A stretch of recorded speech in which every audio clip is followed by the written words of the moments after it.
Hi, and welcome to Rise, Heal, and Grow. I'm Leah M. Hill. This show is a podcast production of Apollo Sunrise Center, which is a holistic wellness retreat center now located in Newburyport, Massachusetts. On this show, we shine the light on those who nurture wellness and inspire positive change. My guest today is Derek Palosaari. He is an author, a speaker, and a recovery advocate. Welcome, Derek. Thank you. Thank you for being here today. It's great to be here. Thank you. I'm excited to hear your story because it starts at a very young age. Yeah. The hard part and the addiction part started at 10. 10 years old. 10 years old. I can't even imagine. It's ridiculous. I was drinking and doing drugs at 10. Oh, my goodness. I was arrested in 5th grade for drugs. Oh, my gosh. And it was bad. Yeah. Yeah.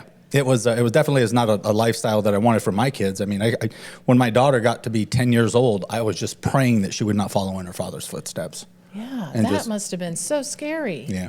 Because I think most people, I would guess that most people, if they started at such a young age, at 10 years old, with that much intensity into the drugs and alcohol, they probably wouldn't have been around, much longer. They probably would have, their life would have ended in some way before that, from overdose or who knows what, accident or something. I had many friends that committed suicide, passed away from OD. I've had a lot of people, obviously, over the last year, several years, that fentanyl has taken them. Oh, gosh. My sister passed from an overdose a year and a half ago. Oh, I'm so sorry. So it was... wow. It's there, and I consider myself lucky. God, for some reason, felt that I needed to pass on a message. Right. And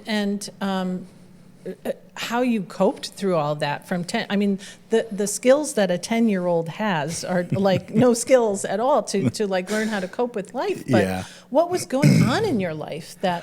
Was there something that led you to it? It was childhood. I mean, drugs and alcohol were prevalent in the household. Okay. My father was a drug addict, alcoholic. My older brother was both a drug addict, alcoholic. My older sister was a drug addict, alcoholic. Oh, wow. I was the next in line. So I was the young kid that wanted to be like the older teenage siblings. Okay. And so I mimicked, and I did, and I acted like, and it was kind of wanting to fit in. Yeah. Wanted to be part of the crowd and thinking I was in the cool crowd. Right. It took me a long time to realize it wasn't the cool crowd. Oh my God. Well, like I said, 10 years old, you're not able to make those kinds of decisions for yourself, but you just start modeling the behavior that you're seeing right in your own home. Yeah. Yeah. That's incredible. So did sports play a role for you too in growing up? Huge. We played as kids. We played Pop Warner football. Mm-hmm. I played basketball. I wrestled. So sports was a big part of my life.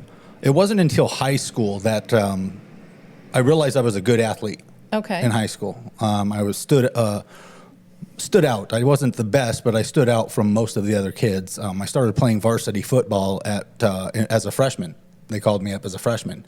Wow. And that very rarely happens. So it was kind of a great thing. It felt good, acknowledgement, all of those things. Okay. So it played a good part. And actually, during my high school years, that sport and the fear of being kicked off of that sport kept me, for the most part, sober. Clean and sober. Yeah. Okay. All right. So you had something that you were passionate about, that you felt confident in, you were good at it, and they were encouraging you, which is good. So that kept you on the straight and narrow for a while. Yep. And it was it eventually went on to college. Okay. But that was a different chapter of the book. Okay. Was college. That's when it got real bad. Oh boy. Yeah. And you talk about how, by your early 30s, so that's after college, is when you actually hit rock bottom. 31. 31. Yes. Do you want to share what happened? Yeah, I don't. It was years of trying to quit. I tried everything under the sun to stop drinking and drugging. Okay. I failed every time. Now, I never sought help, which today makes a lot of sense. But people that are in addiction don't ask for help. They think they can do it on their own. Oh. They trick themselves and speak into their mind that I'm not as bad as so-and-so, or I can quit if I really wanted to. Okay. But the honesty is they cannot. Oh, so that's important to know because all those years you were telling yourself that I can just quit. Correct. I would challenge myself and say, if I don't drink for a month, then obviously I'm not an alcoholic. So I would white knuckle it for 30 days. That 30 days was hell. My body was freaking out. My mind, I was mean. I was cruel. I was just a beast. Oh my gosh. But I made it the 30 days and I said, see, I'm not an alcoholic. Right. That was not the case. Right, because it's not just your willpower, it's also physical. Yeah. Like addiction is physical. It's not just like how you think about it and wanting to quit. Yeah, you would think most people that aren't an addict or alcoholic or in a family of that would think that they've got they trick themselves, you know. Yeah. They think that they can't. It's hard to understand from an outside perspective. Just like in treatment centers or in Alcoholics Anonymous or Narcotics Anonymous, we connect with each other. My broken mind cannot fix my own broken mind because it will just do that same loop that I do every time. It'll tell me the same lies that I'm okay, I'm good. Right. But mine and your mind together, they can repair, they can heal. But you have to have the same depth and weight on the subject. So this is interesting. You speaking to somebody that's an alcoholic and not telling them, but maybe giving them suggestions and whatnot. Okay, so if I said, go ahead. Laurie, so if I said to an alcoholic, why don't you, taper off or something, taper off, just drink less for a week or something. So you're saying that wouldn't help because... It most likely would not because you don't have the depth and weight. You haven't been to hell. Right. The hell that we've been to. We've stared the devil in the eye and came back. Okay. So if you don't have that that knowledge or that experience you can give me advice, and it's all well meant. You have empathy, sympathy, you have all of those things on your side. But alcoholics and drug addicts have to identify. When I work with alcoholics and drug addicts, they know exactly what I've done, where I've been, and they think, okay, my wife used to try to tell me what to do. Okay. That was good advice. Yeah. But I didn't take it from her. Right. I had to have another alcoholic, somebody that was a drunk and a drug addict just like me, tell me what I'm doing wrong. For you to actually... Correct. To listen to that. That is, I think, very important for people to know, especially people who have not been through it, like you said. Because we don't think of it that way. It's sort of like, telling someone who's struggling with a weight problem to just go on a diet. Very similar. Very similar. Just eat less. That's all. It's like easier said than done. Right. If that worked, we wouldn't have. It's a mental and a physical addiction. And every day at 4:00 in the afternoon, I had to be drinking.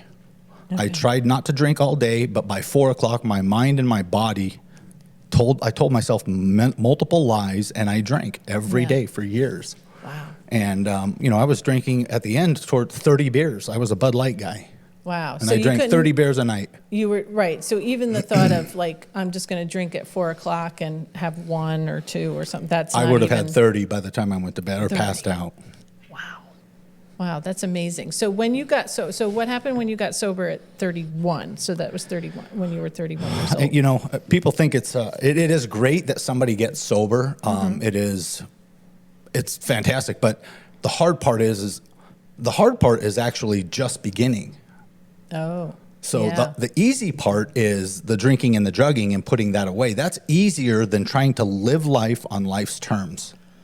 Okay. So trying to live life in recovery is harder. So that day, let's say that moment, that day when you had your last drink. Yep. That was then it got harder from there. Very much. Wow. Oh my gosh, that's hard to imagine. I had a lot of wreckage to clean up, which takes a time. You have a lot of guilt, a lot of sorrow. Yeah. You're eating crow daily. I was doing the same behaviors over and over and over again, and my sponsor would tell me, you can't do that. You can't do that. That's not what well people do. You have to change your whole behavior, everything. Everything. In order to you have But don't to tell change an everything. addict that, because Okay. when you say everything, they don't want to acknowledge that. Let's just change Yeah, one that thing sounds too today. big. Right, Let's yeah, work I on get one that. little thing. Right, And then okay. as they pop up, we'll work on those. It's like saying you can never drink for the rest of your life. That's a tall task when you're 20. Yeah. That's a tall Exactly. task. So most people are going to say, I'm not going to do that. Don't look at the future. Let's Right. do today. Okay. Let's Got live it. today. Wake up, say a prayer, meditate, try to live the best life. When you have when you stub your toe, you have a road rage incident, you flip somebody off, you yell at your wife, you got to look at why you did that. What was setting you up for that? Okay. Were you hungry, angry, lonely, or tired? Halt. Halt. Oh, halt. H-A-L-T. Hungry, angry, Lonely, or or tired. That's really important. That was about 90% of my issue. Okay. Was that your body was feeling something? Something. Maybe you didn't have the name for it or acknowledge it at the time, but you were reacting from that Correct. emotion. Correct. Okay. So what it took for you is the awareness of, okay, halt, right? Yep. I'm going to halt right now and think about this. Yep. And what's really going on in my body. And it wasn't easy to do. I mean, No, it's, I imagine. when No. you're in the moment, if you're very angry, it's hard to stop that and Yeah. have halt. I need a few minutes to Yeah. gather my thoughts. Oh, yeah, that totally makes And then sense. usually when that happened, I would realize what I had done, where I had faltered, and then I would have to go back and make an apology or an amends to whoever it was. And I made amends to cops. I made amends to cashiers. I made amends to customers in the store. Wow. Those are, I would specifically go back and the next day and tell the cashier, I am sorry for my behavior. That's not who I want to be. Yeah, wow. And I want to apologize. And that's humbling. It's It's I'm humility. sure. And those are the little things that you do to there's a lot of things you can do to develop humility. Honesty is another big one. Mm-hmm. That's probably the biggest. Well, that's hard too. Yeah, but I'm thinking of this length of time between 10 years old and 31 years old. So at 31 you get sober, Mm-hmm. but your emotional maturity level Was probably 15 to 17. 15 to 17, and That's you're why now, it took me 10 years to crawl out of that. And how did you do? What kind of help did you get? That was I had able a to help sponsor you? in Okay. Alcoholics Anonymous. Okay. It was a small Hispanic man, very soft-spoken, very spiritual. Normally, I would have looked at him and said, that guy's a joke. But when he spoke at a speaker meeting, and I was just, my jaw dropped, and I was like, that's how I want to feel. I want to have that peace, that serenity, that outlook on life. I want that. So as soon as the meeting was over, I ran up to where he was speaking, and I said, I want you to be my sponsor. And he laughed and gave me his business card and said, if you feel the same way tomorrow morning, call me. So I called him at 8 a.m. the next morning. Wow. And he was my sponsor for 15 years. And that helped because, like you said, he had been through Yeah. a similar experience with and having someone who understands, I guess, the physical Yes. cravings or drawing to the alcohol and drugs, and then also the emotional Yep. recovery as well. Wow. So this is someone who mentored you like every step of the way and helped He you had get he through had it? roughly, what did he have at the time? 20-something years of sobriety. Okay. And so he was well established in his Yeah. where he was. He was at peace. He was happy. He freely gave to me. We met once or twice a week for years. Wow. So he freely gave of his time because he saw that a student that was actually willing to show up and do the work Yeah, and that's- try to get better, even though there were many, many times that I faltered and I'd have to meet with him and tell him I screwed up here and there and there, and we would go over it. But we that was you being honest. that's was the your honest honesty part, yes. Right. And okay. that's the part that most addicts or alcoholics, we lie because that's our camo. That's what we do. It's our escape. If I lie to you, I don't have to face the reality. I can Yeah. give you whatever reality I want you to have. Okay. And is the lying also about, well, I mean, is it about the fear of like how someone's going to react to you or judge you? Yes. Or, okay. It's all of that. I know, and I've worked with compulsive liars that They lie every day about silly, non-essential things. Okay. Because that's just what they've done and that's what they're used to. It's kind of like a code that's within them, written in their brain. And trying to stop that is tough, but it's even tougher if the person doesn't first acknowledge it and then doesn't try to actually make some changes. Sure. Yeah, that makes sense. Yeah. That they would have to do that. So you had the mentor, which helped, the sponsor, but then what is the role of like the community play? Like the community of AA or the other communities that... It was huge. That was huge. It was huge. It was a brotherhood. It was a community. Okay. It was people that were yoked the same. Okay. We all pretty much came from the same, even though our stories are totally different. And most of us probably wouldn't get along with each other had it not been for Alcoholics Anonymous. But we have that common bond. Like the passengers of a sinking ship. Yeah. There's a camaraderie there. Okay. They know what it was like. The person on the shore can empathize and sympathize, but they have no idea what that fear and that what went on there. Yeah. I guess, right. You wouldn't, right? Yeah. Unless you were in it. So you've been, sober how many years now? Yesterday was 22. 22. Congratulations. Yeah. Thank you. That is incredible. Yeah, it was awesome. Yeah, I'm sure. I've been sober longer than I was out drinking and drugging. Okay. Yeah. Because this you started. year. Yeah. And do you feel like, so I want to talk about your book too. Okay, well, that's fine. The Side of the Road, but I wanted to see like what compels you now to be here, not only to be sober now after 22 years, which is incredible, but to be here and sharing your story with the world and showing this very vulnerable side. Once you get it, I'm the type of person that if I know how to do something and somebody doesn't, it doesn't matter what it is. I clean carpets for Dave's Carpet. If you don't know how to clean carpets, I'll teach you. I'll show you. Okay. Okay. If you don't know how to stay sober, I'll show you what I did. I can't keep you sober and I can't make you drink, but I can show you what I did. Okay.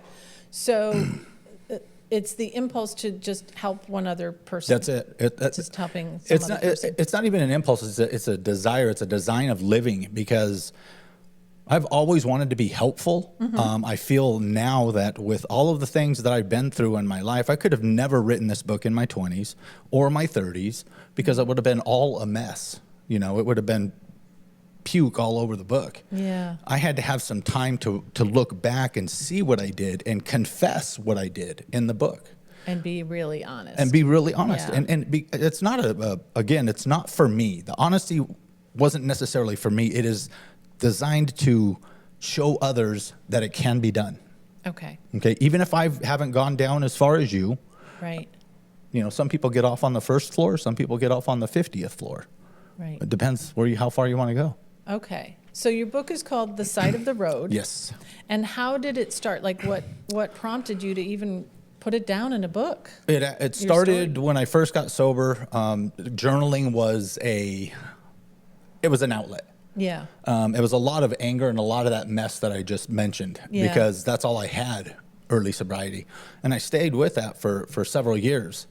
And then I would pick it back up every now and again. About 10 years ago, I felt a calling. I felt like God was calling me to tell my story. Yeah.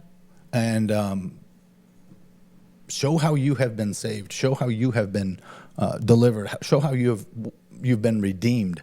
Right. Those are the things that stood out to me, and that was a big thing for me, was trying to get that message across that, hey, you can do it. I'm not exactly like you, but we're pretty close to very similar. Right. I have a lot more in common with people than I don't have in common. Right. That's important to know too, because people, I would imagine, feel very alone on their journey, even if they, like you, had grown up in a household with all of the drugs and alcohol going on at the same time, and then do they feel like helpless, like nobody can help me anyway? The others? Yeah, or the people who have not started their road to recovery. Oh, anybody feel like. Yeah. My father has 45 years sobriety. My brother has both of my brothers have multiple years. Unfortunately, my sister is gone. No. But you feel that isolation and that it's a pit of hell. It's a pit of morass. It's quicksand. Yeah. And you don't know how to get out of it. And it's easier to turn back to drugs and alcohol than it is to go forward. Oh, I would imagine. You know, yeah. change. You're moving. Right. How's that going? You know? Right. Change is tough. Even if it's for a positive thing, it's tough. It is very tough. You know, I have great advice and I have great stories and I have a lot of things, but if people don't want to hear it or they're not interested in hearing it, it really doesn't matter what I have to say. Mm-hmm. You know what I mean? It's those that want to talk about their mental health honestly, as I do, talk about their alcohol, their addiction, and then their character defects. You know, the lying, cheating, stealing, all of those things. You need to start getting rid of that stuff. Right, clean that all up too. So you were able, though, to take this journaling, which I agree with you is very therapeutic for me too. I've been a big journaler for most of my life, and I am. And at any given moment, I have about 5 or 6 journals going at the same time for myself. Good, I'm not the only one. Right, with all different like purpose and everything. Well, this one's my gratitude journal. This one's my I like it. So. But I can't imagine putting it together into a book. But you were able to put it into a book. But what was the most challenging part of like being so vulnerable? You know, when something is in the book, it's now out for anyone to read, and seeing, you know, allowing yourself to be so vulnerable on the page. What is that like? It was therapy. Okay. The whole process was therapy. The vulnerability didn't feel bad because I felt that that's what God was telling me to do. It was your purpose. You know, open it up and show. Wow. And there will be others that don't want to show, but now they might be, oh, okay, I'll show you a little bit. And then after time, it might open up. That's what I felt was the case. It did put me in a vulnerable position. My mother didn't necessarily care for the book as far as, you know, she doesn't like talking about dirty laundry or old times, but, you know, my dad said, I'd asked my dad what his thoughts were, and he said, it's your story, you tell it. Yeah. He's in recovery, so he knows. He knows. He's come to terms with what he did and the way he was. Yeah. So what do you hope that someone who has read your book that might be, you know, maybe tried and failed the recovery process like you did, you know, maybe tried and failed, but finds your book and reads that book, what do you hope that they might get out of it? I had multiple relapses myself. Okay. And what I would hope that somebody would get out of it, obviously, is the hope, the honesty, to identify with that me in the book, that person in the book. You know, I didn't necessarily do the same exact things, but I did things that made me embarrassed and got me arrested and all of these things. And it's okay. It's okay. All of that stuff can go away. It just takes work. Yeah. So just that they can read the story of someone in a similar experience maybe, and that you were able to stay sober for all these years and be able to share on this road of recovery and how you were able to get through life. And that's all we have is our experience, strength, and hope. Yeah. It's my experience, my strength, and my hope. And that's all I can share. I would love to be a control freak and, you know, try to control every aspect of everybody's sobriety. That would only kill me. Probably. Yeah. So what is the, one thing you talk about is this, that old phrase about that mentality of men don't cry. Yes. How is that also reflected in your book or in your life? Actually, it's reflected just in the fact of acknowledging that. The book itself, obviously, men do cry. I mean, I've got this out there, and it's basically shown me naked, essentially, to the world. Or at least whoever's going to read it. I don't know that the whole world will read it, but it gives you that, just that pleasure of being able to, just to give. So if what we call, or what I've heard of as toxic masculinity is the belief that men don't cry, let's say. You're not allowed to cry. You're not allowed to show your emotions. So what to you would be healthy masculinity? Well, toxic masculinity, and I hate that phrase. Oh, okay. Sorry. I only hate it because I'm a man. Okay. No, actually, I think I don't know if another word for it. Testosterone and masculinity are a necessity in this world. Yeah. I think people get labeled toxic masculinity unjustly. I don't okay. think every man is toxically. Oh, right. You know what I mean? I would agree with that. Right. What was the question again? So what's healthy masculinity?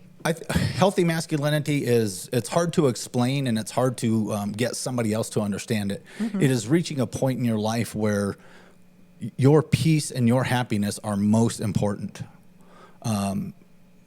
And peace and happiness with those that you surround yourself with. You know, my wife, if she's not happy, I'm not happy. My daughter, we have a handicapped daughter that we care for, and she's, you know, it's the same thing. I have to make peace with myself and those that I surround myself with in life. You know, I've got a job. I clean carpets at Dave's Carpet right up the street, and it is peanuts in comparison to what I used to make. And people ask me all the time, why aren't you in real estate? And I said, because I've run that course. I want peace now. And that did not necessarily bring me a lot of peace. I did real estate for 30 years, so I'm good. Yeah. It's not about the money. It is. I do need money, but it's not about the money. It's Right. about the happiness. Right. And your purpose, I think, too, Yeah. that you are now living your purpose. Yeah. Like your purpose, from my perspective, was to write this book. Yeah. And to get it out in the world. And Yeah. so you're living your purpose, and like you said, the job is helping you keep the income and the household running and all Yeah. of that. But it's really, I agree with that. I think if you're in a career that's not your purpose, you feel it and you know it, and there's always something missing Yeah. until you find it. Yeah, people think I'm crazy just to give up the money. And those are the people that don't understand that. Yeah. I can't tell them or Right. you know, make them actually understand where I'm at in my piece. Yeah. You know. Right. You can't. No. But you can just say, here's what it is. That's it. That's it. So one of the stories you talk about is helping your wife and others secure a home. What was that story? There was a story about helping your My wife. ex-wife? Maybe. It might Yeah. have been your ex-wife. Okay. So I got a divorce. My wife got remarried, and I was still in Arizona, and she wanted they wanted to buy a home. My ex-wife said she wouldn't use any other real estate agent but me because of my honesty and my integrity. I see. Okay. And so she asked, and of course I asked, is her husband okay with it? And he's a good guy. He's a great man. He's great to my kids. He's good to her. But I helped them, and I was able to. That's another part of the reward. I see. You know, Okay. because my ex-wife for a long time would have never referred me to anybody for anything. But now we have that. Because you were able to reclaim that trust. Correct. And by being In sobriety, with the peace and all Yeah. of that. And even after we got a divorce, it was amicable.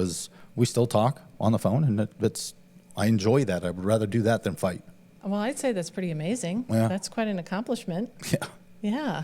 I mean, the only way to do that is by being honest. Yeah. And building that. And not easy, I'm sure. But you're able Sometimes. to. Yeah. So what you also say is being of service rarely comes at your convenience. Think about it. Anybody that is asked to be of service, whether it be help a friend move, help somebody do this, very rarely is it at a convenient time for you to do that. And when I say that, I mean, I might be working on my house and somebody needs my help. Okay. That's being of service. Do I stop working on my house to go over there, or do I make an excuse and say I can't make it? Okay. Which either way, it's okay. Right. The point of the whole that phrase is, it's typically not convenient to be of service. Okay. So so that's something that would be like part of your expectation. So if my expectation was part of my purpose is to be of service. Correct. Then I have to know that sometimes I'm going to be doing something else when somebody calls on me and needs my help. Expectations is a rough word. Expectations are preconceived resentments. Okay. So instead of expectation, I use hopeful. Hope. Hopeful. Okay. So I would be hopeful Yes. that being of service, whether or not I had something else going on at the time, would still allow me to feel that that peace that you're talking about, and being honest and true with myself. Yes. Yeah, I can understand that. And there's times that you can't help, and that's okay. But the whole point of it is, people are like, I want to be of service. I want to do this. It's just difficult. Yeah, definitely. So, so this is fascinating. I'm like, thank you for this very deep. I feel like we've had this very deep conversation This is good. in this short time, but I think it has a lot of impact, not only for someone out there that might be in a position where they're ready to start the road to recovery and that journey, but also for other people who have not experienced this, or who have experienced it by watching it happen in other people's lives and their loved ones' lives. That's a big one. The book is designed also for wives to be able to see what your husband's really going through and some of the major issues. Grandparents that are raising grandkids that are dealing with these issues. You know, most people think, I'm going to move them into my house, help them get sober, but they never get sober. But they still drink, but they're still living with you and causing chaos within your home. That is the worst thing you can do. But it's the hardest thing to tell a parent to kick their kid out. Right. Yeah. Totally. But it's you enabling them is only getting them closer to death. Yeah. And so they need to learn that through either reading your book or something like the AA or the programs. I would strongly encourage counseling.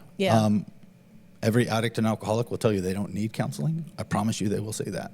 And Alcoholics Anonymous. The book itself is it gives you a guidance.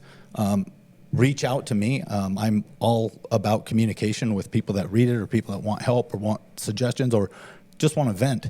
I have my email in the book, and we're good to go. Well, maybe can you share? Do you have a website or where they could my find your book? My website is under construction. The email is Derek P at DEREKREAZ Got it. We'll put that on the screen. Yeah, that's all right. And I've got another one in here too. Okay, but and that's how they can connect with you and also get your book available on Amazon, Barnes and Noble. Okay. I'll be hopefully be in a bookstore here in Beverly shortly. And well, I've got my copy. I'm going to read it too. Oh, I appreciate it. Yes, thank you. Thank you very much. Just leave a review. I will. Amazon is driven by reviews. Yes, I know. You could be a bad book. If you have 1 million reviews, you're on the top. I know. Yes, because I think I've read a few that I'm like, why is this bestseller. Yeah, right, totally. But thank you. This was great having you on the show today. I think you shared so much helpful and insightful information for a lot of people that need to hear it. Well, I hope to come back again because there's much more. Yes, you can always come back, definitely. So thank you. And thank you, all of you, for watching or listening here today on Rise, Heal, and Grow with Leah M. Hill. Please don't forget to like, share, comment, and subscribe on whatever platform you're joining us on today. And join us again soon because we have lots more episodes coming up.